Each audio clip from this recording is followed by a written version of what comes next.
Hello बच्चों, कैसे हैं आप सभी। उम्मीद करता हूं बहुत अच्छे हैं और पढ़ाई को अच्छे से कंटिन्यू कर रहे हैं। मैं हूं प्रशांत माहेश्वरी और fun with physics YouTube channel पर आप सभी का बहुत बहुत स्वागत है। आज की वीडियो क्लास हम इलेक्ट्रिक फील्ड के ऊपर करेंगे। आप बोलोगे सर ये तो आपने पहले ही डिस्कस कर लिया। नहीं बच्चों, हम वापस से इलेक्ट्रिक फील्ड डिस्कस कर रहे हैं, लेकिन इस बार गाउस लॉ का यूज़ कर रहे हैं। लास्ट टॉपिक अपना गाउस लॉ था, इलेक्ट्रिक फ्लक्स था, जो आपने देखा और मेरे को बहुत खुशी है।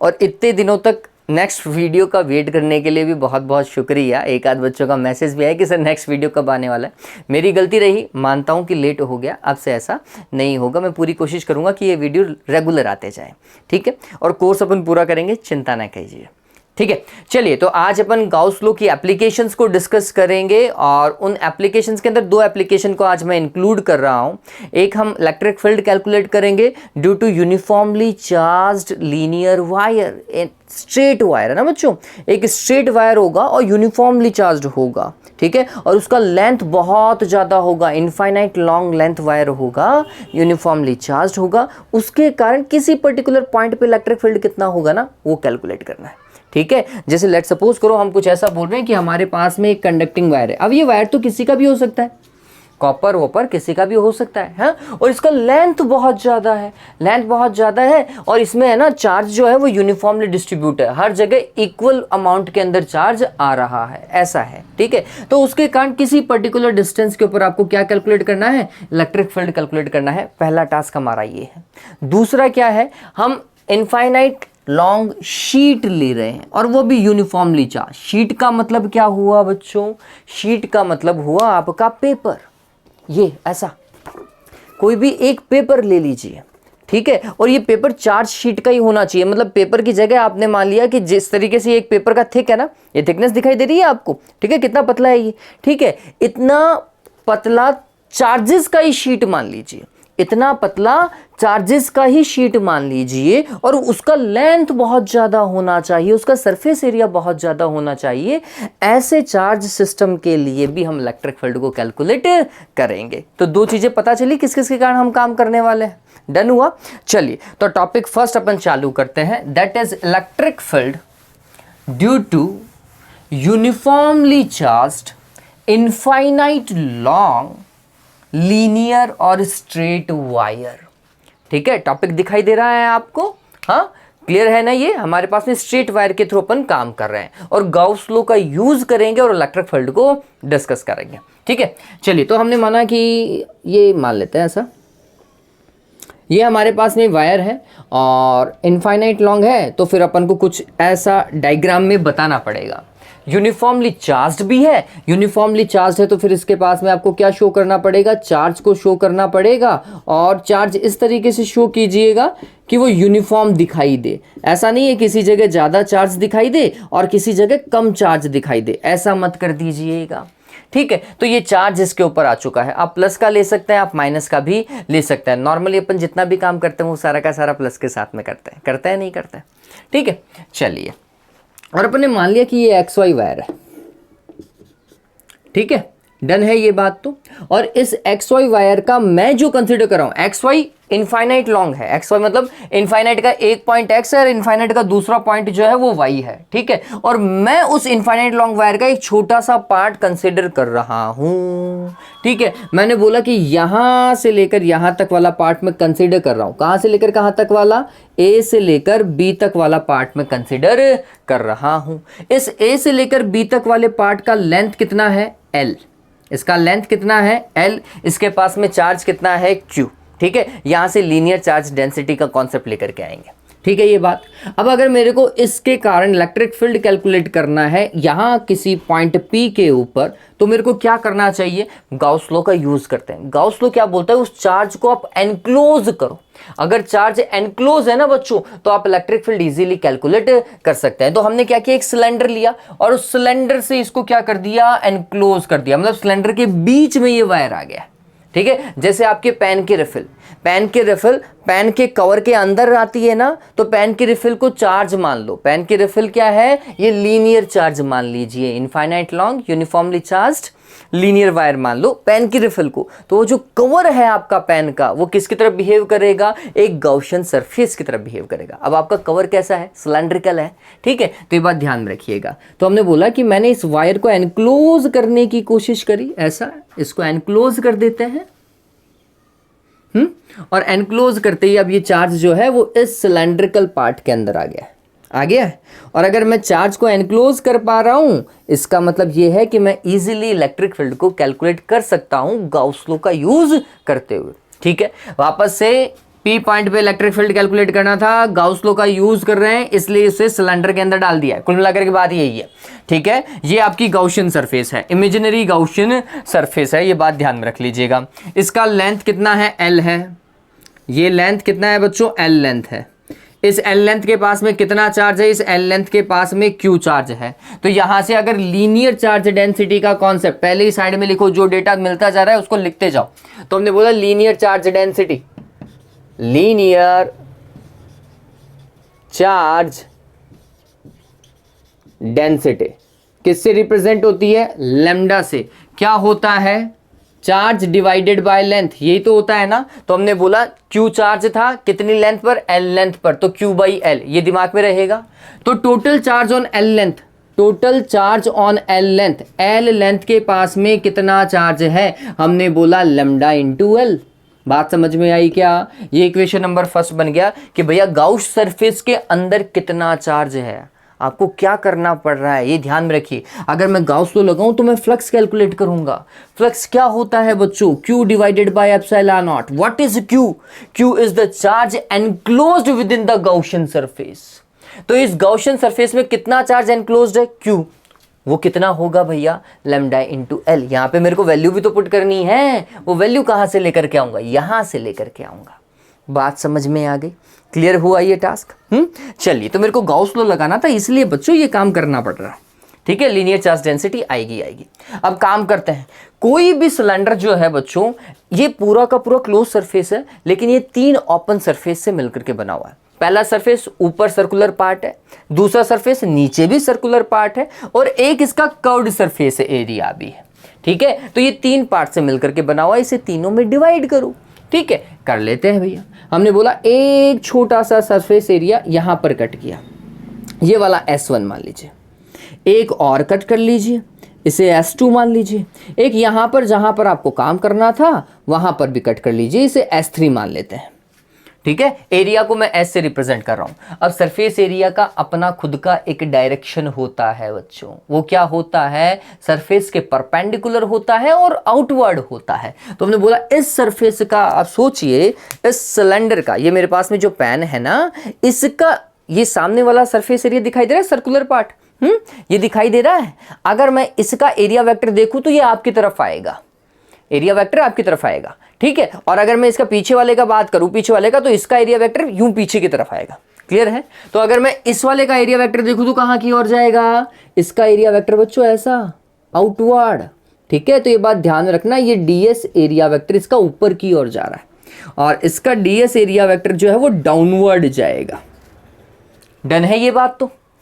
चलिए, फिर इसका कैसा, कर्व्ड सरफेस का कैसा जाएगा, यहां पर इस कर्व सरफेस का कैसा जाएगा, तो हम बोलते हैं इसके परपेंडिकुलर आउटवर्ड। जहां पर भी कट करोगे, अगर मैं इधर कट करूंगा इधर, मैं अगर इस तरफ कट करूंगा छोटा सा पार्ट तो इस तरफ, मैं अगर आपके सामने की तरफ कट करूंगा तो आपके सामने की तरफ आएगा। ठीक है, तो हमने बोला कि इसका एरिया वेक्टर ऐसा जाएगा, परपेंडिकुलर और आउटवर्ड। ये एरिया वेक्टर बहुत काम की चीज है भैया, बहुत काम आएगा न्यूमेरिकल में भी बहुत। चलिए, अब प्लस का है, चार्ज कैसा है, प्लस का है। इस प्लस के कारण जो इलेक्ट्रिक फील्ड बनता है वो रेडियली आउटवर्ड होता है, ये बात ध्यान में रखिएगा। ठीक है, तो हमने देखा कि इस प्लस के चार्ज के कारण इलेक्ट्रिक फील्ड रेडियली आउटवर्ड, ये इलेक्ट्रिक फील्ड हर जगह ऐसा ही होगा, हर जगह ही ऐसा होगा, रेडियली आउटवर्ड, क्योंकि प्लस का चार्ज तो रिपेल करता है ना। अगर माइनस का चार्ज होता, अगर ये माइनस का चार्ज होता तो हम बोलते रेडियली इनवर्ड, ऐसा अंदर की तरफ आता। ये डायरेक्शन ध्यान में रखिएगा। ठीक है, डन हुआ क्या, तो अपन ने तीन चीजें करी हैं अभी। पहला, चार्ज को रिप्रेजेंट किया है, गाउशियन सरफेस से बनाया, और तीन पार्ट में उसको डिवाइड कर दिया है। ठीक है, चलो एंगल देखो, एरिया वेक्टर और इलेक्ट्रिक फील्ड में, एरिया वेक्टर और इलेक्ट्रिक फील्ड में, तो हमने बोला यहां पर θ1 एंड दैट इज 90 डिग्री। फिर ये S2 अगर आपको दिखाई दे रहा है, जो कि दिखाई देगा, इस S2 के लिए मैं θ2 लिख रहा हूं and that is again 90 degree. आपको पता चलेगा 90 है, और यहाँ पे ये दोनों एक ही डायरेक्शन में वर्क कर रहे हैं। इसका मतलब ये है कि अगर यहाँ पे θ3 को माना जाए तो θ3 इज इक्वल्स टू 0 डिग्री। यार डन हुआ इतना, 3 पार्ट क्लियर हो गए। एक बार के लिए मैं देख लेता हूँ ये स्क्रीन पे आ रहा है। यस, हाँ ये स्क्रीन पे आ रहा है। चलो कोई दिक्कत नहीं है, अभी तक तो कहीं कोई दिक्कत नहीं है। ऑलराइट, ये डन हुआ।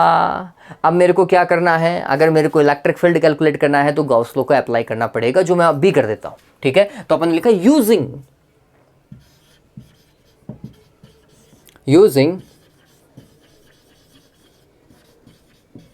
Gauss law. गॉस लॉ क्या बोलता है भाई, closed integration of E dot D S is equals to summation Q divided by epsilon not. बताओ ऐसा ही है क्या? क्यू का वैल्यू हमें पता है, कितना रखेंगे, लैम्डा एल रखेंगे। ठीक है, इसको सॉल्व करते हैं। ये टोटल सरफेस के लिए काम किया गया, क्लोज्ड इंटीग्रेशन टोटल सरफेस के लिए काम करेगा। इसको 3 पार्ट में डिवाइड करो। कितने पार्ट में? 3 पार्ट में से डिवाइड करो। 3 पार्ट में कौन कौन सा? S1 सरफेस का, S1 और ई डी एस। अब डॉट को हटा रहा हूं बच्चों, डॉट को हटाऊंगा तो कॉस थीटा लगाऊंगा और यहाँ पे कॉस थीटा 1। अब देखो जैसे ही डॉट हटाना बच्चों, वेक्टर हट रहा है, वेक्टर हट रहा है, तो यहाँ पे वेक्टर हट गया है। ठीक है, फिर S2 सरफेस के लिए काम कर रहे हैं, E D S cos theta 2 plus S3 surface के लिए काम कर रहे हैं, E D S cos theta 3 is equals to Q divided by epsilon not. 2 चीजें देखिएगा, एक तो डॉट हटा और यहाँ पे डॉट हटने के साथ में वेक्टर हट रहा है। ठीक है, और जैसे ये हट रहा है तो कॉस थीटा इंट्रोड्यूस हो रहा है, क्योंकि A dot B is equals to A B cos theta होता है।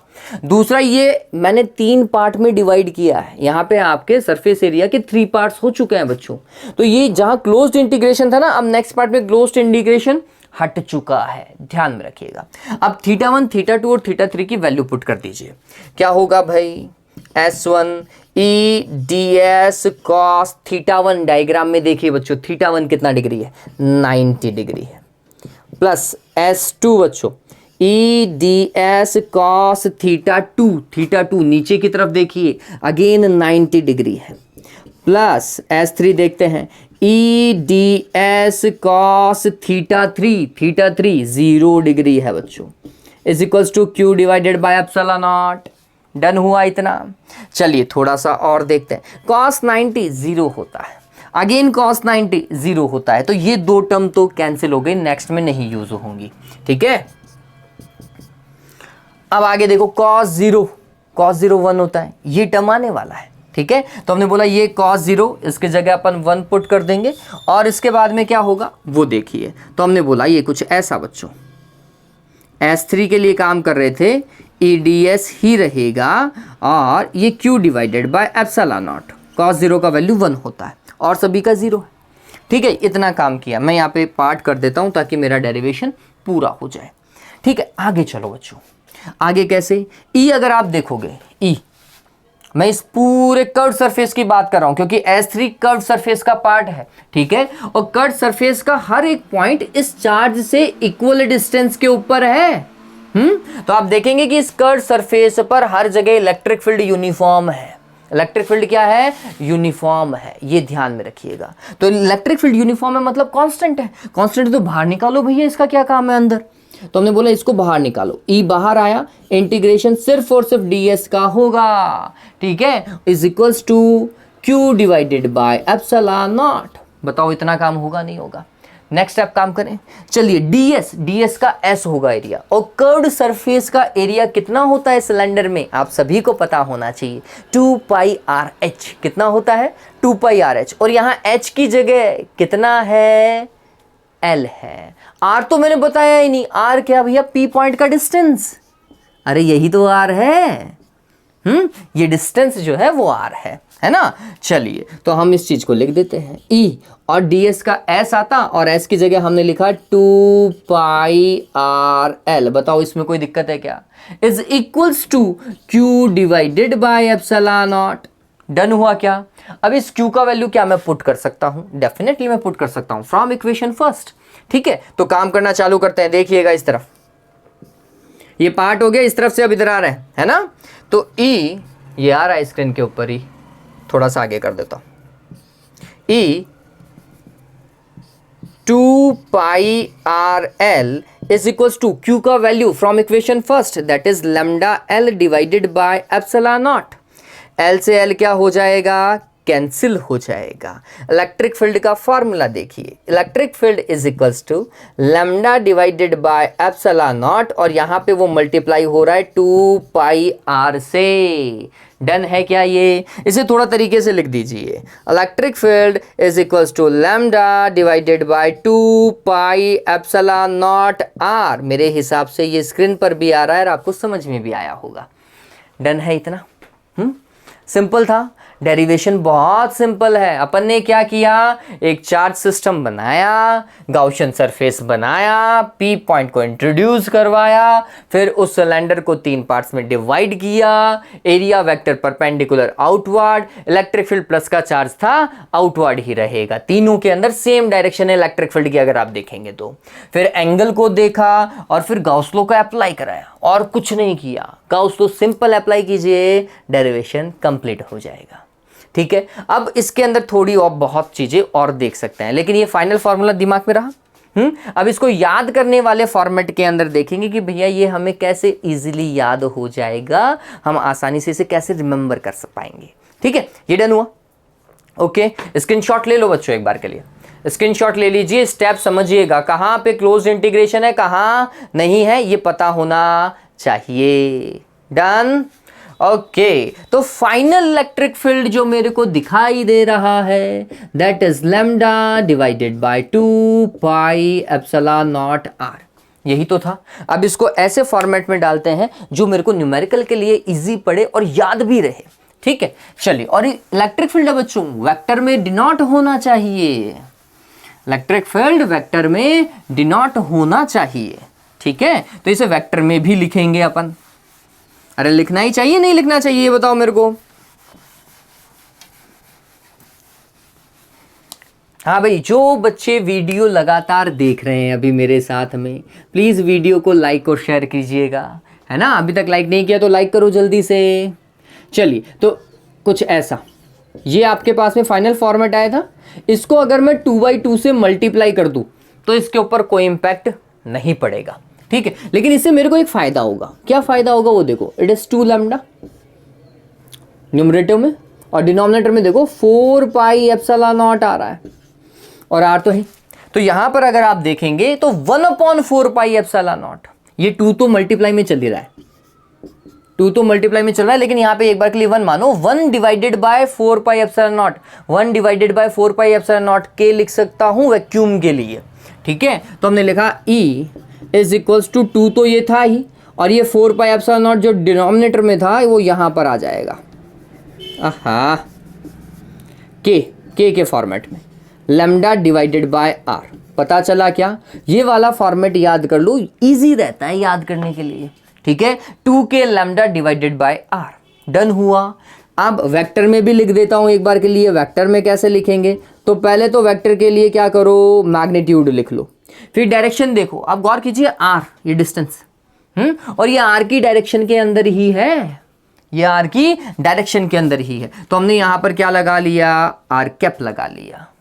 ठीक है, और दिमाग में रख लिया। क्या दिमाग में रखा, अगर ये जो लाइन चार्ज है आपका वो कैसा है, पॉजिटिव है ना, ये पॉजिटिवली चार्ज है, तो उस केस में हम बोलेंगे डायरेक्शन क्या है, रेडियली आउटवर्ड है, रेडियली आउटवर्ड होगी। ठीक है, और अगर यही लाइन चार्ज आपका कैसा है, नेगेटिव है बच्चों, तो फिर डायरेक्शन कैसी होगी, रेडियली इनवर्ड होगी। इस बात को दिमाग में रखेंगे। डन हुआ इतना। अब ग्राफ समझिएगा, ग्राफ बहुत इंपॉर्टेंट टास्क है भैया। यहां पर ग्राफ को देखते हैं, तो इलेक्ट्रिक फील्ड, अगर आप ये फॉर्मूला देख पा रहे हैं, तो electric field is proportional to lambda. Electric field lambda के प्रोपोर्शनल है। लैम्डा क्या है, लीनियर चार्ज डेंसिटी है। और अगर मैं ग्राफ बनाऊं इन दोनों के लिए, इलेक्ट्रिक फील्ड इधर ले लीजिए, लैम्डा इस तरफ ले लीजिए, ग्राफ कैसा जाएगा प्रोपोर्शनलिटी का, ऐसा। ठीक है, सेकंड देखिए, electric field is inversely proportional to R. Electric field is inversely proportional to R. इसका मतलब क्या है, जैसे जैसे ये डिस्टेंस इंक्रीज होती जाएगी, है ना, ये जो पॉइंट P है वो लीनियर चार्ज से क्या होता जाएगा, अवे होता जाएगा, वैसे वैसे इलेक्ट्रिक फील्ड रिड्यूस होता जाएगा। इंपैक्ट पड़ता है भैया पॉइंट के डिस्टेंस का। ठीक है, जैसे जैसे पॉइंट दूर होता जाएगा ना, डिस्टेंस उसकी इंक्रीज होती जाएगी, वैसे वैसे इलेक्ट्रिक फील्ड कम होता जाएगा। ठीक है, और अगर मैं इसके लिए ग्राफ बनाऊं तो E वर्सेस R का ग्राफ कैसा होगा, इनवर्स कर्व है बच्चों, ऐसा जाएगा। ठीक है, हाँ, E वर्सेस 1/R का कर्व इंटरेस्टिंग है, E वर्सेस 1/R का। तो 1/R और E में देखो प्रोपोर्शनलिटी का रिलेशन है। E is inversely proportional to R, but E is proportional to 1/R। ठीक है, प्रोपोर्शनल टू 1/R है बच्चों, ऐसा। 1/R के लिए प्रोपोर्शनलिटी का और R के लिए इनवर्स का कर्व आएगा। ठीक है, दिमाग में रहेगा। इलेक्ट्रिक फील्ड की यूनिट बताइए, कमेंट बॉक्स में इलेक्ट्रिक फील्ड की यूनिट बताइए। जो भी वीडियो देख रहे हैं कमेंट बॉक्स में मेरे को इलेक्ट्रिक फील्ड की यूनिट चाहिए। आपको आती है या नहीं आती है, कम से कम पता तो चले। चले, ओके, इतना डन। फॉर्मूला पता चल गया। न्यूमेरिकल के लिए कौन सा याद करेंगे, 2k lambda divided by R याद रखेंगे। ठीक है, वेक्टर में रिप्रेजेंट करने के लिए आर कैप लगा दीजिएगा सिंपली। पॉजिटिव है तो रेडियली आउटवर्ड, ये अगर नेगेटिव चार्ज है तो रेडियली इनवर्ड। ठीक है, ओके। तो ये था लीनियर चार्ज के कारण इलेक्ट्रिक फील्ड। अब इसके छोटे मोटे एक दो न्यूमेरिकल हैं जो हमें आने चाहिए। अगर वो आ गया तो हम ये मानेंगे कि हाँ, इलेक्ट्रिक फील्ड के मतलब लीनियर चार्ज के कारण इलेक्ट्रिक फील्ड हम इजीली कैलकुलेट कर सकते हैं। ठीक है, चलो न्यूमेरिकल देखते हैं। एक वीडियो को अभी तक लाइक नहीं किया है तो लाइक करो बच्चों। ठीक है, अपने दोस्तों के साथ में शेयर कर सको तो बहुत बढ़िया यार, बहुत बढ़िया। क्योंकि वीडियो को अप्रोच मिलती है ना तो खुद को ऐसा सुकून सा मिलता है कि भैया हाँ, मैंने मेरी तरफ से काम किया, अब आप भी अपनी तरफ से काम कर रहे हो, बच्चे भी सपोर्ट कर रहे हैं। ठीक है, चलो देखो भाई, हाँ, क्वेश्चन जो आपके सामने दिखाई देगा, ये एग्जाम्पल नंबर 2.10 दिखाई देगा। आपको दिखाई दे रहा है, नीचे की तरफ आ रहा है 2.10। ये कभी बुक का बहुत बढ़िया एग्जाम्पल में से एक है ये, है ना। बढ़िया एग्जाम्पल मतलब बेसिक क्वेश्चन जिन्हें बोलते हैं ना, कि ये क्वेश्चन तो मेरे को आने ही चाहिए, मरे से मरा इतना सवाल तो मेरे को पता होना चाहिए। ठीक है, इतने क्वेश्चन को तो मैं कम से कम डील कर पाऊँ, इस क्वेश्चन को तो मैं डील कर पाऊँ, वो वाला लिया है। तो सबसे बेसिक क्वेश्चन अपन ने स्टार्ट किया है और इनके क्वेश्चन ऑलमोस्ट बेसिक है बच्चों, ऑलमोस्ट बेसिक क्वेश्चन है। ठीक है, देखिए, लेकिन बच्चों को पता ही नहीं चलता कौन सी चीज क्या है, तो फिर दिक्कत ही दिक्कत है। क्या बोल रहा है, a linear charge density of a straight infinite wire is 2 microcoulomb per metre. Linear charge density lambda कितना, 2 microcoulomb per metre. 2 microcoulomb it means 2 × 10⁻⁻6 coulomb per metre. ठीक है, that is lambda. Find the magnitude of electric field at a point 20 cm from the wire. 20 cm from the wire, ये अगर आपका positively charge wire या negatively charge wire, ठीक है, इससे कितना 20 सेंटीमीटर पर। 20 सेंटीमीटर आर की तरह बिहेव करेगा नहीं करेगा? तो हमने लिखा R is equals to 20 centimetre, that is 20 × 10⁻⁻2 metre. दिमाग में रहेगा। मेरे पास में लैम्डा है, मेरे पास में R है, बताओ इलेक्ट्रिक फील्ड कैलकुलेट होगा नहीं होगा? होना चाहिए। इलेक्ट्रिक फील्ड क्या हो जाएगा बच्चों? Electric field is equals to 2k lambda divided by R, that is 2k का value 9 × 10⁻9, lambda is 2 × 10⁻6 divided by 20 × 10⁻2। ठीक है, यहाँ पे इसको 10 की पावर 8 बना लीजिए और यहाँ पे इसको 20 कर दो, तो 20 से 20 क्या हो जाएगा? कैंसिल हो जाएगा। अब आपको सिर्फ और सिर्फ पावर को ही देखना है। ये तो 18 आ गया क्या? ये 18 और इससे देखोगे तो 10 की पावर -4, -4 और +8 दैट इज 10⁻4 न्यूटन पर कुलाम। ये लो, इलेक्ट्रिक फील्ड का यूनिट पूछ रहा था ना, इलेक्ट्रिक फील्ड का यूनिट कितना है? न्यूटन पर कुलाम है। ठीक है, या फिर वोल्ट पर मीटर भी आप लिख सकते हैं, वो अपन वैसे नेक्स्ट चैप्टर में डिस्कस करेंगे। ठीक है, डन हुआ क्या? क्वेश्चन सिंपल था। चलो आगे देखो, आगे इसका एक और सिंपल क्वेश्चन मैं आपको करवा देता हूं, उसके बाद में नेक्स्ट क्वेश्चन को डील करेंगे। देखो अब इसका थोड़ा सा चेंज क्वेश्चन आपको मिलेगा। ये तो डन हुआ, स्क्रीनशॉट लिया। चलो नेक्स्ट क्वेश्चन देखिए। An infinite line charge produces electric field of 9 × 10⁴ Newton per coulomb. मैंने आपको पहले भी कहा था कि यूनिट याद रखने के लिए आपको ज़्यादा मशक्कत नहीं करनी पड़ेगी, बहुत सारे न्यूमेरिकल आप करेंगे वहाँ यूनिट आती जाएगी। गौर करो यहाँ पे इलेक्ट्रिक फील्ड क्वेश्चन में दे रखा है, यूनिट भी दे रखा है। तो इलेक्ट्रिक फील्ड कितना भाई, 9 × 10⁴ न्यूटन पर कूलम। डन हुआ, इतना electric field at a distance of 2 centimetre. कितना डिस्टेंस पर, 2 सेंटीमीटर पर 10⁻² metre. Calculate the linear charge density. अब आपको लैम्डा कैलकुलेट करना है, तो कोई ना कोई एक चीज तो क्वेश्चन मार्क होगी ही होगी क्वेश्चन में। काम कैसे, वही E = 2k lambda divided by r। तो बताओ भाई लैम्डा क्या हो जाएगा, ER / 2k मेरे हिसाब से अब सोल्व हो जाएगा, है ना। E का वैल्यू कितना, 9 × 10⁴, R का वैल्यू 2 × 10⁻² डिवाइडेड बाय 2k 2, और k का वैल्यू 9 × 10⁹। अरे देवताओं यही तो है, 2 से 2 कैंसिल, 9 से 9 कैंसिल। ओ भाई साहब गजब सवाल है। ये 10⁻² और ऊपर चला गया, देखो 10⁻² × 10⁻⁹ हो जाएगा 10⁻⁷। बहुत बढ़िया, coulomb per metre, 10⁻⁷ coulomb per metre. अच्छा क्वेश्चन है, बढ़िया क्वेश्चन है, ठीक है। तो ये लैम्डा का वैल्यू है, ये ध्यान में रख लीजिएगा। और ये क्वेश्चन बोर्ड का है, सीबीएसई में आया हुआ क्वेश्चन है। जहां तक मेरे को याद है वहां 2 की जगह 4 सेंटीमीटर था, जो मेरे को याद आ रहा है, ठीक है। लेकिन ये क्वेश्चन अच्छा क्वेश्चन है बच्चों, पूछा जाता है। एक क्वेश्चन जो कभी सीबीएसई में भी आया, एवं राजस्थान बोर्ड में भी आया, और मेरे हिसाब से शायद यूपी बोर्ड में भी आया हुआ है। ये सवाल बहुत बढ़िया है। डेटा चेंज हो सकता है board to board, data change हो सकता है, लेकिन कॉन्सेप्ट यही है। कॉन्सेप्ट बहुत बढ़िया है इस क्वेश्चन का। ये तो डन हुआ। अब जो बता रहा हूं वो क्वेश्चन आप बोलोगे कि हाँ ये कुछ ऐसा सवाल है जिसने मतलब हमें फिजिक्स के पढ़ने के लिए कोशिश करनी पड़ेगी भैया। ऐसे सवालों को करने के लिए हमें बहुत सारे सवाल करने पड़ेंगे, है ना। इस तरीके का क्वेश्चन है ये। क्वेश्चन देखो जो आपके सामने क्या बोल रहा है। इलेक्ट्रॉन है। An electron is circulating on a path of radius 0.1 metre around infinite line charge. अब सवाल देखो, एक इनफाइनाइट लाइन चार्ज है, हाँ, और इलेक्ट्रॉन इसके अराउंड क्या कर रहा है, रिवॉल्व कर रहा है। तो ऐसा कोई सर्कुलर पाथ मान लीजिए, इस सर्कुलर पाथ में इलेक्ट्रॉन भैया क्या कर रहे हैं, ऐसा रिवॉल्व कर रहे होंगे, टंग टंग टंग टंग टंग टंग टंग, ऐसा, ठीक है, ऐसा रिवॉल्व कर रहे होंगे। ये इलेक्ट्रॉन इस समय यहाँ पर मान लो। इस सर्कुलर पाथ का रेडियस कितना है, r दिया हुआ है। कितना बच्चों, इट इज 0.1 मीटर।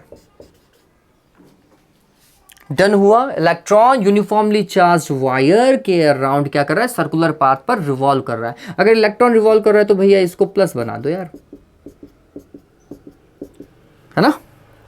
चलिए, if the linear charge density is 10⁻⁻6 coulomb per metre, linear charge density of this wire is 10⁻⁻6 coulomb per metre, then find the magnitude of the velocity of electron. तो आपको क्या calculate करना है, इस electron के ऊपर, मतलब ये जिस वेलोसिटी के अराउंड घूम रहा होगा ना, वो वेलोसिटी कैलकुलेट करनी है, इलेक्ट्रॉन की वेलोसिटी कैलकुलेट करनी है। सवाल बहुत प्यारा है, और जहां तक मेरे को याद है ये सीबीएसई 2022 का ही क्वेश्चन है। मतलब इस साल का नहीं, इससे जस्ट पहले प्रीवियस ईयर का क्वेश्चन देखिएगा, 22 का पेपर देख लिया, 3 सेट में से 1 सेट का है ये क्वेश्चन, ठीक है। अब सोचो, ये सोचने वाली बात है बच्चों, अगर इलेक्ट्रॉन इसके अराउंड ऐसा रिवॉल्व कर रहा होगा और ये चार्ज प्लस का है और इलेक्ट्रॉन ऐसा घूम रहा है, गौर करो, ये कुछ न्यूक्लियस और उसके अराउंड इलेक्ट्रॉन रिवॉल्व कर रहा है। ये न्यूक्लियस और उसके अराउंड इलेक्ट्रॉन रिवॉल्व कर रहा है। न्यूक्लियस के अराउंड अगर इलेक्ट्रॉन रिवॉल्व करेगा तो न्यूक्लियस की तरफ एक सेंट्रिपिटल फोर्स लगेगा, है ना। इलेक्ट्रॉन एक सेंट्रिपिटल फोर्स क्या करेगा, एक्सपीरियंस करेगा, कहां की ओर, न्यूक्लियस की ओर।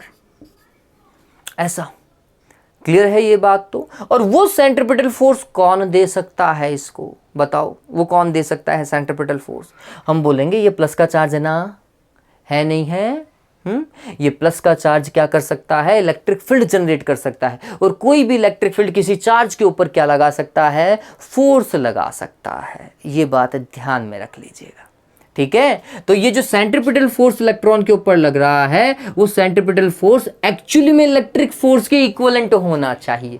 कॉन्सेप्ट यही है, ठीक है? तो पहली बात तो इलेक्ट्रॉन पे लगने वाला force F is equals to QE, क्योंकि ये इलेक्ट्रिक फील्ड जनरेट कर रहा था। कितना electric field? E electric field generate कर रहा था।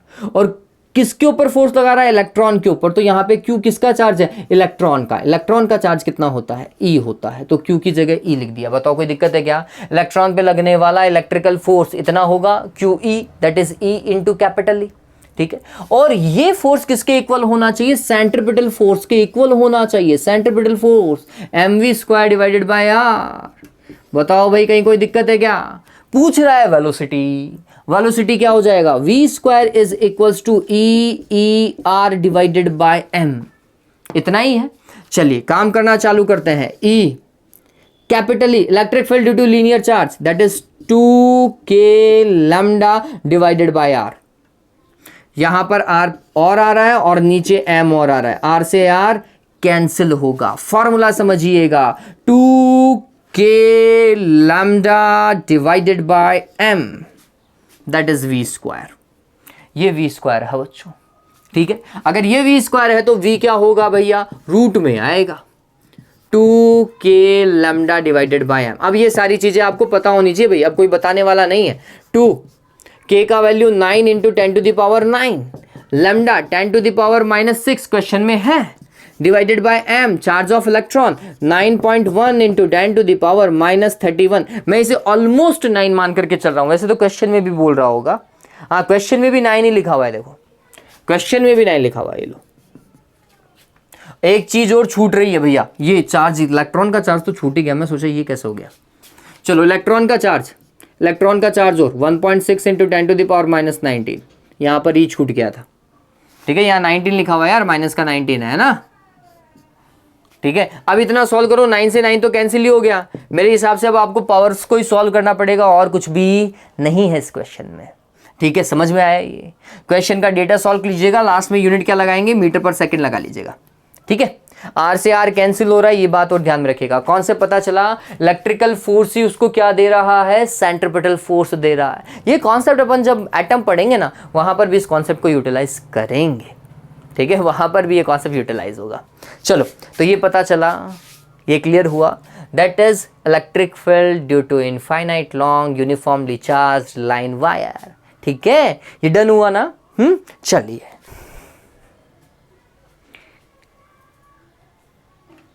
ओके, अब इसके बाद में देखते हैं बच्चों, नेक्स्ट टॉपिक डिस्कस करते हैं बच्चों।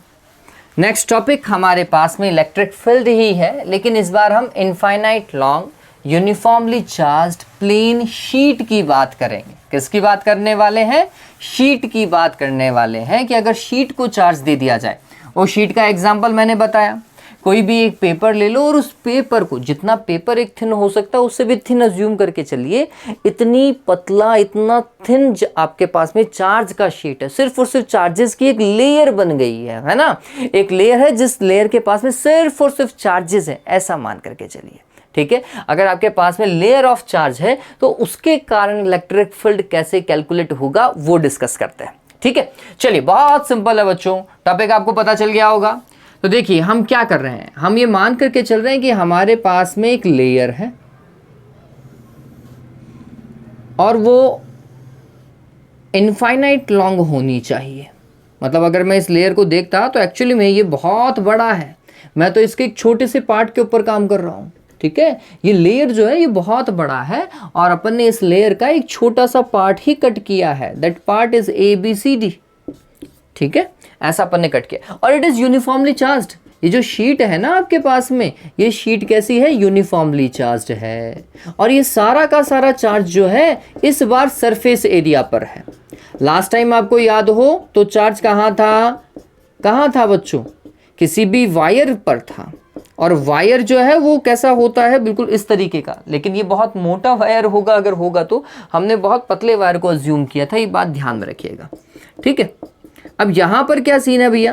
आपके पास में एक चार्ज शीट है जो यूनिफॉर्मली चार्ज्ड है। लेट सपोज कीजिए आप जिस पार्ट की बात कर रहे हैं, मतलब ABCD की बात कर रहे हैं, इस ABCD पार्ट का एरिया S मान लेते हैं, इस ABCD पार्ट का एरिया S मान लेते हैं, और इसको आपने Q चार्ज दिया है। कितना चार्ज दिया है? Q चार्ज दिया है। ये बात ध्यान में रखिएगा। तो Q चार्ज कितने सरफेस एरिया के पास में है? That is S surface area. तो इस बार हम जो चार्ज डेंसिटी कैलकुलेट करेंगे, that charge density will be surface charge density. बच्चों इस बार कौन सी होगी? सरफेस चार्ज डेंसिटी होगी। ये बात ध्यान में रख लीजिएगा। वैसे मेरे को ये रिक्वायर्ड होगा तो ये मैंने गलत बना दिया। यहां पर मैं कॉन्सेप्ट लिख देता हूं, यहां पर हमें सरफेस चार्ज डेंसिटी देखनी पड़ेगी। सरफेस चार्ज डेंसिटी, और सरफेस चार्ज डेंसिटी को रिप्रेजेंट किया जाता है सिग्मा से। फॉर्मूला हो जाएगा Q डिवाइडेड बाय S। ठीक है, इतना फॉर्मूला हमारे पास में, and that is equation number first for us. जब भी डेरिवेशन चालू करेंगे ना तो हमें ये पता चलेगा। हाँ, इससे मेरे को और क्या पता चलेगा? इससे मेरे को Q भी तो पता चलेगा। Q enclose that is sigma S, and that is equation number first for us. ऐसा कर लेते हैं। ठीक है, चलिए अब ये प्लस का चार्ज है। सोचिएगा, ये आपके पास में एक शीट है, इसको आपने प्लस का चार्ज दे दिया है, और इसके सामने यहां पर कोई पॉइंट है, ये P पॉइंट मान लीजिए। इस P पॉइंट पे इलेक्ट्रिक फील्ड कैलकुलेट करना है। कैसा जाएगा इलेक्ट्रिक फील्ड? प्लस की शीट के कारण electric field perpendicular and outward, perpendicular and outward होगा। ये बात ध्यान में रखिएगा। तो अगर मेरे को इस पॉइंट पे इलेक्ट्रिक फील्ड कैलकुलेट करना है, मेरा चार्ज शीट ऐसा है, तो मेरा इलेक्ट्रिक फील्ड ऐसा जाएगा यहां पर। हाँ, और अगर पीछे की ओर वो पॉइंट होगा तो मेरा इलेक्ट्रिक फील्ड ऐसा इस तरफ जाएगा, यूं। ये बात ध्यान में रखिएगा। तो इलेक्ट्रिक फील्ड कैसा होगा? परपेंडिकुलर और आउटवर्ड होगा। ये बात ध्यान में रखिएगा। ठीक है, प्लस का शीट लिया अपन ने। ऑल राइट, फिर मान लेते हैं P पॉइंट यहां पर है। इस P पॉइंट का इस शीट से, ऐसा शीट होगा तो शीट से P पॉइंट तक का डिस्टेंस R मान लीजिए। ठीक है, शीट का डिस्टेंस कितना? R मान लीजिए। R मान करके आपने क्या किया? एक सिलेंडर को ड्रॉ किया। ऐसा एक सिलेंडर ड्रॉ कर देते हैं, और इस सिलेंडर की यहां से लेकर यहां तक की लेंथ जो है दैट इज R। अभी पूरा नहीं हुआ है लेकिन ध्यान में रखिए, यहां से लेकर यहां तक का लेंथ, मतलब अगर ये आपका चार्ज शीट है बच्चों, तो इस शीट से लेकर इस पॉइंट तक का जो डिस्टेंस है दैट इज R। ये R है। ठीक, लेकिन ये और बात ध्यान में रखो, it is uniformly charged, first one. और ये जो चार्ज सिस्टम है दैट इज सिमेट्रिक। ये चार्ज सिस्टम कैसा है? सिमेट्रिक है। ऐसा नहीं है कि कहीं ज्यादा कहीं कम, हर जगह एक जैसा है, यूनिफॉर्म है। तो इसका मतलब ये है, आपका ये जो सिलेंडर है ना गॉसियन सरफेस वाला, ये इसको क्रॉस भी कर सकता है। ये इसको क्या कर सकता है? क्रॉस भी कर सकता है। ये बात ध्यान रखना। यहाँ पे कंटिन्यूअस चार्ज सिस्टम फॉलो हो रहा है तो क्रॉस हो सकता है। अगर ऐसा होता, एक जगह चार्ज होता, फिर बीच में चार्ज नहीं है, फिर चार्ज होता, तो फिर वो हम कंटिन्यूअस चार्ज सिस्टम नहीं बोलते, और फिर ये सिलेंडर को भी क्रॉस नहीं करवाते। लेकिन यहाँ पे तो एक पतला सा लेयर है, वो यूनिफॉर्मली चार्ज्ड है, कंटिन्यूअसली चार्ज्ड है, तो फिर आपका जो सिलेंडर है गॉसियन सरफेस वो इसको क्रॉस कर सकता है। और कैसा? अगर इस तरफ R है सिलेंडर का पार्ट, तो यहां से लेकर यहां तक भी R होगा। तो कुल मिलाकर के गॉसियन सरफेस का ये जो लेंथ है दैट इज 2R, है ना। सिलेंड्रिकल गॉसियन सरफेस का ये जो लेंथ है दैट इज 2R। ये बात ध्यान में रखिएगा। ठीक है, चलो इलेक्ट्रिक फील्ड कैलकुलेट करते हैं। तो सिलेंडर के पास में कितने पार्ट होते हैं? 3 सरफेस एरिया होता है, ऐसा ले लीजिए। ठीक है, मेरा ये थोड़ा सा यहाँ पे क्रॉस सेक्शन एरिया ज़्यादा दिखाई दे रहा होगा, यहाँ कम दिखाई दे रहा होगा, लेकिन टेक्निकली ये दोनों क्रॉस सेक्शन एरिया इक्वल हैं। बनाने में थोड़ा बहुत हौच पौच हुआ है। ठीक है, चलो काम करें भाई। हाँ, काम कर लेते हैं। तो हमने बोला यहाँ वाले सरफेस को अपन ने बोला S1, इस वाले सरफेस को बोल देते हैं S2, and that surface is S3। हाँ, एरिया देखिए, सरफेस एरिया आप सभी को पता होगा, इसका सरफेस एरिया इस तरफ जाएगा भैया DS। हाँ, इसका सरफेस एरिया इस तरफ जाएगा DS। इसका सरफेस एरिया कहां की ओर जाएगा? एरिया वेक्टर DS एरिया ऊपर की ओर। ये तो क्लियर है। लास्ट वाले में मैंने यही समझा है कि वेक्टर कैसे लेंगे, एरिया वेक्टर कैसे लेंगे, है ना। अब ये प्लस का चार्ज क्या करेगा? प्लस के चार्ज के कारण इलेक्ट्रिक फील्ड इस तरफ और इलेक्ट्रिक फील्ड इस तरफ, परपेंडिकुलर आउटवर्ड। ठीक है, तो यहां पर इलेक्ट्रिक फील्ड ऐसा, ये इलेक्ट्रिक फील्ड। फिर इस वाले पॉइंट पे भी इलेक्ट्रिक फील्ड ऐसा ही है बच्चों, यहां पर ही है, इस तरफ है इलेक्ट्रिक फील्ड, और इस तरफ ऐसा परपेंडिकुलर आउटवर्ड, इस तरफ है इलेक्ट्रिक फील्ड। है ना। तो ये इलेक्ट्रिक फील्ड का डायरेक्शन पता चला। अगर आपको इलेक्ट्रिक फील्ड और डीएस दोनों पता चल रहे हैं तो एंगल भी पता चल रहा होगा दोनों के मिड में। कितना एंगल है भाई S1 सरफेस के लिए, हमने बोला θ1 इज इक्वल्स टू 0 डिग्री। यहाँ पे देखो एंगल कितना दिखाई दे रहा है, ये θ3 है, θ3 दैट इज 90 डिग्री ना। और यहाँ पर अगर आप देखेंगे θ2 तो θ2 आपको 0 डिग्री ही दिखाई देगा, दिखाई दिया, डन है। चलिए गाउसियन सरफेस वाला काम पूरा हो चुका है, चार्ज शीट अपन ने बता दी है, ठीक। इलेक्ट्रिक फील्ड कैलकुलेट करें। इलेक्ट्रिक फील्ड कैलकुलेट करने के लिए हमने अगेन किसका यूज किया, इस बार गाउस का यूज किया। तो हमने बोला अकॉर्डिंग टू गाउस लॉ, किसके अकॉर्डिंग भैया, गाउस लॉ के अकॉर्डिंग। तो हमने बोला अकॉर्डिंग टू गाउस लॉ। और ये बात ध्यान में रखिए, गाउस लॉ फ्लक्स के लिए ही डिफाइन है। हाँ, उसके थ्रू हम क्या कैलकुलेट कर लेते हैं, इलेक्ट्रिक फील्ड कैलकुलेट करते हैं, वो बाद की बात है, लेकिन ये देता फ्लक्स ही है, ठीक है। और वो क्लोज सरफेस से रिलेटेड फ्लक्स कितना है भैया, E dot ds vector is equals to summation Q divided by epsilon naught, या Q enclosed divided by epsilon naught, ठीक है। चलिए काम कीजिए भैया।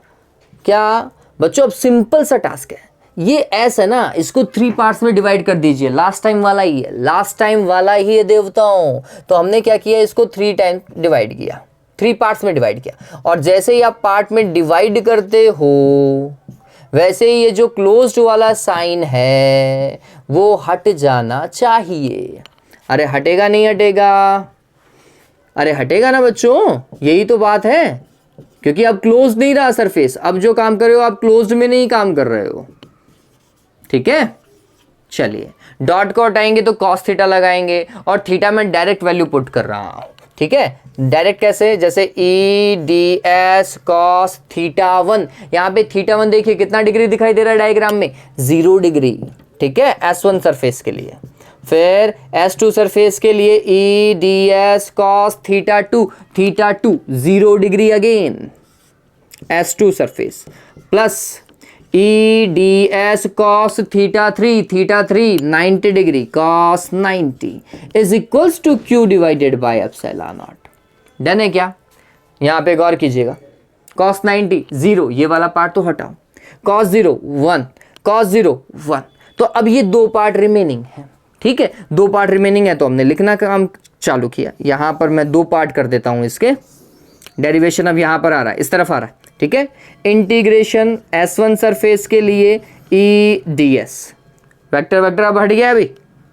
फिर इंटीग्रेशन S2 सरफेस के लिए E ds is equals to Q divided by epsilon naught. E गौर कीजिएगा, शीट से ये दोनों पॉइंट इक्वल डिस्टेंस पर है, इसका मतलब है दोनों तरफ इलेक्ट्रिक फील्ड जो है वो कांस्टेंट है, सेम है, ठीक है। तो मैं बोल रहा हूं E जो है वो मेरा कांस्टेंट है, तो इसको तो बाहर निकाला जा सकता है, इंटीग्रेशन में इसका कोई लेना देना नहीं है यहां पर, समझ रहे हो ना बच्चों। और Q divided by epsilon naught, और यहां पे ds दोनों का एरिया देख लो यार, दोनों का एरिया क्या है, सेम है, सेम है। तो भाई काम कर लो, काम कितना करेंगे, ds का s कर लो, es लिख देते हैं, है ना, es, और इसका भी es, क्योंकि दोनों का एरिया सेम है, और ds का s आएगा, इंटीग्रेशन करोगे तो वही वाला टास्क है भाई, is equals to Q divided by epsilon naught. Q का वैल्यू देखो सिग्मा s लिखा है अपन ने, सिग्मा s डिवाइडेड बाय क्या बच्चों, एप्सिलॉन नॉट। क्या मैं s को कॉमन ले सकता हूँ, यस मैं s को कॉमन ले सकता हूँ, अदरवाइज s को कॉमन भी काहे को, es इंटू es 2es हो जाएगा, क्या 2es होगा, 2es is equals to sigma s divided by epsilon naught, है ना। s से s क्या हो जाएगा, कैंसिल हो जाएगा, 2e is equals to sigma divided by epsilon naught. It means electric field at point P will be sigma divided by 2 epsilon naught. बताओ भाई कहीं कोई दिक्कत है क्या इसमें, नहीं है। इलेक्ट्रिक फील्ड आ गया बच्चों, अब गौर करो, तसल्ली से देखो इस इलेक्ट्रिक फील्ड को। इलेक्ट्रिक फील्ड का फॉर्मूला आया E is equals to sigma divided by epsilon naught. इस पूरे फॉर्मूला में कहीं R नाम की चीज नहीं है, कहीं R नाम का, डिस्टेंस नाम का कोई एलिमेंट ही नहीं है। इसका मतलब क्या हुआ, इसका मतलब ये है कि किसी चार्ज शीट के कारण इलेक्ट्रिक फील्ड जो है कभी भी डिस्टेंस पे डिपेंड नहीं करता। कहने का मतलब समझ लीजिए, अगर ये मेरी चार्ज शीट है और यहाँ पर मेरा पॉइंट P1 है, यहाँ पर मेरा पॉइंट P2 है और यहाँ पर मेरा पॉइंट P3 है, और बोले कि क्या इन तीनों पॉइंट पे इलेक्ट्रिक फील्ड डिफरेंट है या सेम है? आंसर है सेम है, क्योंकि किसी भी चार्ज शीट के कारण इलेक्ट्रिक फील्ड डिस्टेंस पर डिपेंड नहीं कर रहा। लेकिन ये डिस्टेंस ज्यादा भी नहीं होनी चाहिए, इसके आसपास की होनी चाहिए। ठीक है, ये बात ध्यान में रख लीजिएगा। ठीक है, चार्ज शीट के कारण इलेक्ट्रिक फील्ड डिस्टेंस पे डिपेंड नहीं करता। इसका ग्राफ भी बनता है, ग्राफ बनाएंगे अपन। ठीक है, तो ये ध्यान में रखिएगा। तो ये डिपेंड नहीं कर रहा, किसके ऊपर डिपेंड कर रहा है भैया? ये सिग्मा के ऊपर, चार्ज डेंसिटी के ऊपर। जितना इसकी चार्ज डेंसिटी होगी, जितना चार्ज एक यूनिट क्रॉस सेक्शन एरिया के पास में होगा ना, उतना ही इलेक्ट्रिक फील्ड पावरफुल होगा। ठीक है, ये ध्यान में रखिएगा। फिर दूसरा, अगर आपने इलेक्ट्रिक फील्ड लिखा है बच्चों, तो फिर क्या होगा? वेक्टर में भी तो लिखोगे ना यार, इलेक्ट्रिक फील्ड है, वेक्टर में लिखा जाएगा। क्या हो? ये प्लस की charge, electric field perpendicular outward, perpendicular ऐसा हमेशा आउटवर्ड होगा। और अगर ये माइनस का शीट होता तो परपेंडिकुलर इनवर्ड होता। रेडियली नहीं बोल रहे इस बार परपेंडिकुलर ही बोल रहे। रेडियली तो तब बोलते जब आर पे डिपेंड करता है। यहाँ तो आर का कोई सिनेरियो ही नहीं है यार, यहाँ तो आर का कोई सिनेरियो ही नहीं है, इसलिए हम बोलेंगे परपेंडिकुलर आउटवर्ड और perpendicular inward in case of positive और नेगेटिव।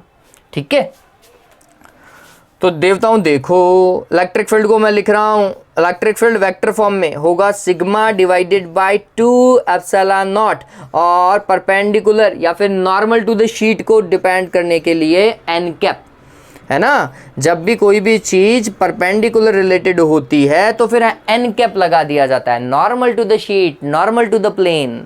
ठीक है, तो ये सोचने वाली बात है। अब इससे क्वेश्चन क्या बना? क्वेश्चन समझिएगा, क्वेश्चन ये होगा, अगर मैं कॉन्सेप्ट में जाऊं तो, कि मेरे शीट जो है, चार्ज शीट जो है वो एक्स वाई प्लेन में है। ये शीट कौन से प्लेन में है? एक्स वाई प्लेन में है और चार्ज शीट है। तो इसके कारण इलेक्ट्रिक फील्ड का डायरेक्शन कौन सा होगा? और ये पॉजिटिवली चार्ज है। ठीक है, वापस से ये चार्ज शीट कैसा है? एक्स वाई प्लेन के अंदर है, पॉजिटिवली चार्ज है, तो उसके कारण इलेक्ट्रिक फील्ड का डायरेक्शन कौन सा होगा देवताओं? तो it should be normal to the surface. Normal to the surface मतलब एक्स और वाई प्लेन, एक्स और वाई प्लेन के परपेंडिकुलर नॉर्मल होना चाहिए। एक्स और वाई प्लेन के नॉर्मल कौन है? जेड है, आई जे के आएगा नहीं आएगा? मेरी बात को समझ रहे हो क्या? एक्स और वाई, इस प्लेन के परपेंडिकुलर कौन जाएगा? इस प्लेन के परपेंडिकुलर तो सिर्फ और सिर्फ जेड एक्सिस है ना, तो जेड एक्सिस के अंदर इलेक्ट्रिक फील्ड जाएगा, ये मैं बोल रहा हूं। अगर यही शीट आपकी वाई जेड में होती, यही शीट किस में होती? वाई जेड में होती, तो इलेक्ट्रिक फील्ड एक्स डायरेक्शन में होता। अगर यही शीट आपकी एक्स जेड में होती तो इलेक्ट्रिक फील्ड वाई डायरेक्शन में होता। ये ध्यान में रख लीजिएगा, इसका मतलब ये है। ठीक है, इस चीज को दिमाग में रखिए। न्यूमेरिकल मिलेंगे, ऑब्जेक्टिव क्वेश्चन मिलेंगे आपको ऐसे। डन हो गया ना? ये ध्यान में रखिएगा। तो उम्मीद करता हूं ये चीज समझ में आई होगी। अब ग्राफ को देख लेंगे, यहाँ पे ग्राफ बना देता हूं, समझ में आ जाएगा, है ना। तो ग्राफ क्या होंगे भैया? इसके दो ग्राफ देख लो। पहला ग्राफ हमें ये पता चल रहा है, this electric field is proportional to sigma. अरे दिखाई दे रहा है? नहीं दिखाई दे रहा है? हाँ, इसको नीचे लिख देते हैं यार। This electric field is proportional to sigma. It means if I draw the graph between E and sigma charge density, it will be like that. Linear curve बनेगा। और इलेक्ट्रिक फील्ड और डिस्टेंस के मिड में, electric field और distance, distance मतलब R, कोई relation ही नहीं है, इंडिपेंडेंट है। इंडिपेंडेंट है तो फिर कर्व कैसा बनेगा? ये इलेक्ट्रिक फील्ड इधर, ये डिस्टेंस R इधर, ये इंडिपेंडेंट का कर्व, स्ट्रेट लाइन भैया, कोई मतलब ही नहीं है रे यार। R कुछ भी हो, इलेक्ट्रिक फील्ड उतना ही बना रहेगा, ध्यान में रख लीजिएगा। ये दोनों ग्राफ इंपॉर्टेंट है, एग्जाम में पूछता है देवताओं। ठीक है, चलो देवताओं बनाओ जल्दी से, इसे खत्म करो। डेरिवेशन बोर्ड पर्पस से इंपॉर्टेंट है, न्यूमेरिकल जो अपन करेंगे वो बोर्ड पर्पस से भी होंगे और नीट और आईआईटी जैसे एग्जाम के लिए भी इंपॉर्टेंट होंगे। मैं एक और सीरीज नहीं लेकर के आऊंगा लास्ट में, जब ये पूरा इलेक्ट्रोस्टैटिक्स हो जाएगा ना, तो नीट में आए हुए और आईआईटी स्क्रीनिंग के अंदर आए हुए, मतलब मेंस में आए हुए जितने क्वेश्चन है ऑलमोस्ट 10 ईयर्स के, वो डिस्कस करेंगे। 2 या 3 लेक्चर के अंदर ऑलमोस्ट न्यूमेरिकल होने वाला है। ठीक है, तो इन चीजों को, बेसिक कॉन्सेप्ट को समझते हुए जाना। ठीक है, तो हटा रहा हूं इसको, न्यूमेरिकल करना चालू करें। हाँ, देखते हैं। चलो एक बार स्क्रीनशॉट तो ले लो, स्क्रीनशॉट तो ले लो, फिर बोलोगे सर आप बीच में से हटे ही नहीं, हमने उतारा ही ढंग से नहीं। हो गया? Alright, okay. देखो अब क्वेश्चन के ऊपर आते हैं भाई। क्या है, देखो ये क्वेश्चन, ये आपको एग्जाम्पल के फॉर्मेट में ही दिखाई दे रहा होगा, जिस बुक को मैं यूटिलाइज कर रहा हूं उसके अंदर एग्जाम्पल था। क्या बोल रहा है, for a uniformly charge infinite non conducting sheet. हाँ भाई, अब आपकी शीट कैसी है, नॉन कंडक्टिंग है। नॉन कंडक्टिंग में जहां चार्ज देते हो देवताओं वहीं ठहर जाता है, वहीं रुक जाता है। Of area of 1 centimetre square, area दिया हुआ है, एस का वैल्यू दिया हुआ है 1 centimetre square, anywhere on the sheet contains 1 microcoulomb charge. इसका मतलब क्या है, 1 सेंटीमीटर स्क्वायर के पास में कितना चार्ज है देवताओं, 1 माइक्रोकुलाम चार्ज है 1 सेंटीमीटर स्क्वायर के पास में। Calculate the electric field near the sheet in air. आपको इलेक्ट्रिक फील्ड कैलकुलेट करना है। अब ये सवाल दिखने में बहुत सिंपल है यार, हाँ बोल रहा है 1 सेंटीमीटर स्क्वायर के पास में 1 माइक्रोकुलाम है, तो फिर आप बोलोगे कि भैया sigma is equals to 1 microcoulomb divided by 1 centimetre square. ये दिखाई दे रहा है, हाँ कुल मिलाकर के मैं ऐसा बोल सकता हूँ 1 माइक्रोकुलाम पर सेंटीमीटर स्क्वायर। ये थोड़ा गौर करना, मीटर में नहीं है, सेंटीमीटर में है, चेंज करना पड़ेगा। ठीक है, चेंज कैसे करूं, 1 microcoulomb divided bye centimetre square 10 की पावर -4 मीटर स्क्वायर देवताओं। सेंटीमीटर होता है 10 की पावर -2, उसका स्क्वायर करोगे तो 10 की पावर -4। ठीक, और माइक्रो को भी चेंज कर दो, 10 की पावर -6 कर दो। सॉल्व किया तो 10 की पावर -2, 10 की पावर -2 कुलाम पर मीटर स्क्वायर। पता चला क्या, सवाल यहां ही घुमा हुआ है, सिर्फ यहीं घुमा हुआ है। ठीक है, नहीं तो पहली बार में देखते ही स्वाहा, यहीं पे वैल्यू रखते ही स्वाहा, समझ रहे हो ना, पता चले 1 ही लेकर के काम कर लिया, 10 की पावर -6 से काम कर लिया, खत्म हो जाएगा भाई। सिग्मा आपके पास में इलेक्ट्रिक फील्ड क्या होगा, electric field is equals to sigma divided by 2 epsilon naught. Sigma का वैल्यू 10 की पावर -2, 2 एप्सिलॉन नॉट का वैल्यू कितना भाई 8.85 इंटू 10 टू द पावर -12। ठीक है, अरे डन हुआ, हाँ okay.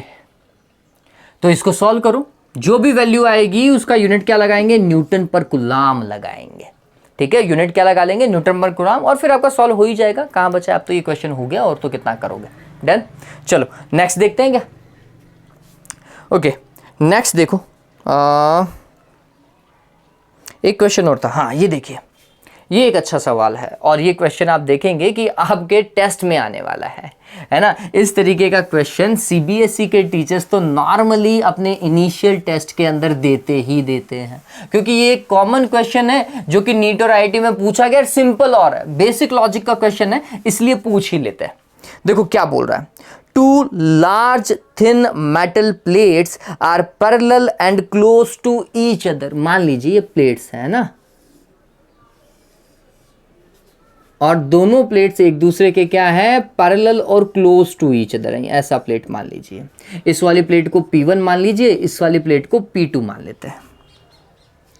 On their inner faces, the plates have surface charge densities of opposite signs। inner face मतलब इसके वाले के पास में प्लस का साइन है अंदर की तरफ, अगर है तो इसके पास में अंदर की तरफ कैसा, माइनस का है। ठीक है, and of magnitude of 17 into 10 to the power -22 coulomb per metre square. जिस तरीके से क्वेश्चन दिया हुआ है उसका मैग्नीट्यूड जो है that is 17.7 into 10 to the power -22 coulomb per metre square. एक का प्लस का, एक का माइनस का, लेकिन है सिग्मा दोनों का सेम। ठीक है, चलिए, what is the electric field in the outer region of first plate, in the outer region of second plate and between the plates। और ये क्वेश्चन बहुत प्यारा है यार, बहुत प्यारा है। चलिए देखो केस वाइज डिस्कस करते हैं कि ये क्या आना चाहिए। मैं यहाँ से केस 1 को चालू करता हूँ। केस 1, एक प्लेट प्लस का, एक प्लेट माइनस का, ये प्लस का प्लेट और ये माइनस का प्लेट, दोनों का चार्ज डेंसिटी सेम है, ये P1 ये P2। प्लेट फर्स्ट के आउटर में, यहां पर पॉइंट मान लेते हैं P। ये प्लस वाला जो चार्ज है ना बच्चों, समझना, ये प्लस वाला चार्ज जो है वो क्या करेगा, repulsive electric field perpendicular outward देगा। तो अपन ने बोला ई और ये प्लस के कारण, ठीक है। और ये माइनस वाला जो इलेक्ट्रिक फील्ड है वो अट्रैक्टिव देगा, इनवर्ड देगा, perpendicular and inward, normal to the plane and inward, ऐसा ई माइनस के कारण।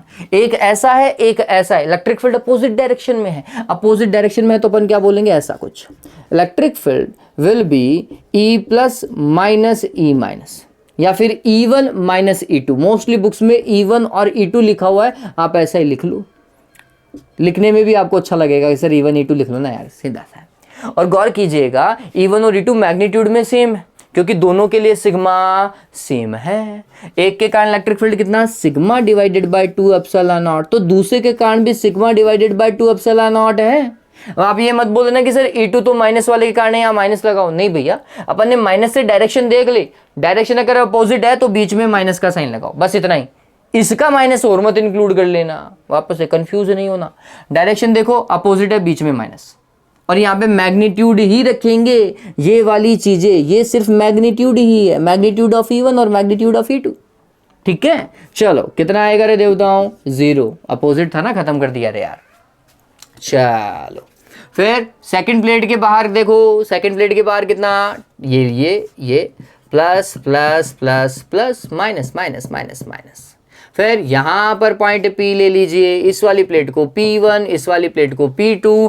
प्लस वाला चार्ज रिपेल करेगा E1, माइनस वाला चार्ज अट्रैक्ट करेगा E2। गौर करो, वापस से सेम सिनेरियो है क्या, E2 माइनस E1 या E1 माइनस E2, लेकिन दोनों का मैग्नीट्यूड सेम है, sigma divided by 2 epsilon naught, sigma divided by 2 epsilon not, subtract करोगे 0, मतलब outside the sheets electric field is 0। और ये कॉन्सेप्ट ध्यान में रखना, एक टॉपिक पढ़ेंगे कैपेसिटर, एक टॉपिक पढ़ेंगे कैपेसिटर। कैपेसिटर का कॉन्सेप्ट है भैया, ये कैपेसिटर का कॉन्सेप्ट है कि कैपेसिटर के बाहर इलेक्ट्रिक फील्ड 0 होता है, ठीक है। चलिए अब between the plates, between the plates, ये बिटवीन द प्लेट्स देखो, तो ये कैपेसिटर की प्लेट्स के मिड में भी आप देख सकते हैं कि ये सिनेरियो आने वाला है, ठीक है। जब भी कैपेसिटर पढ़ेंगे, प्लस का चार्ज रिपेल करेगा, माइनस का चार्ज अट्रैक्ट करेगा।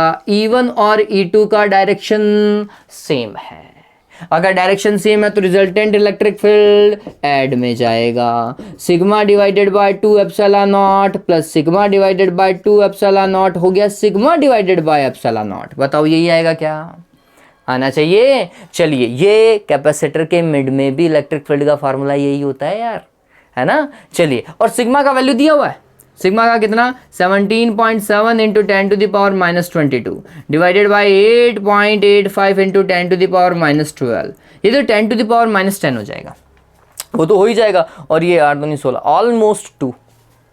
Almost 2 into 10 to the power 10 minus 10 newton per coulomb. मेरे हिसाब से तो इतना इलेक्ट्रिक फील्ड बैठ रहा है, और आप सॉल्व कर लीजिएगा, ठीक है। अरे डन हुआ ना देवताओं, है तो सिंपल, ये ज़्यादा टिपिकल क्वेश्चन था नहीं, बस आपको डायग्राम बना करके देखना था। सिचुएशन 1, केस 2 और ये केस 3 को डिस्कस किया मैंने, पता चला। चलिए, तो उम्मीद करता हूं आज जो अपन ने न्यूमेरिकल किए हैं ये आपको समझ में आए होंगे। अच्छे न्यूमेरिकल हैं, कॉन्सेप्ट बनाने वाले न्यूमेरिकल हैं बच्चों, ठीक है। अगर ये कॉन्सेप्ट तैयार हो गया ना देवताओं, तो अपने आगे आने वाले न्यूमेरिकल आसानी से हो जाएंगे, बुक के सारे न्यूमेरिकल आसानी से हो जाएंगे। आज के लिए इतना ही बच्चों, have a good day, take care.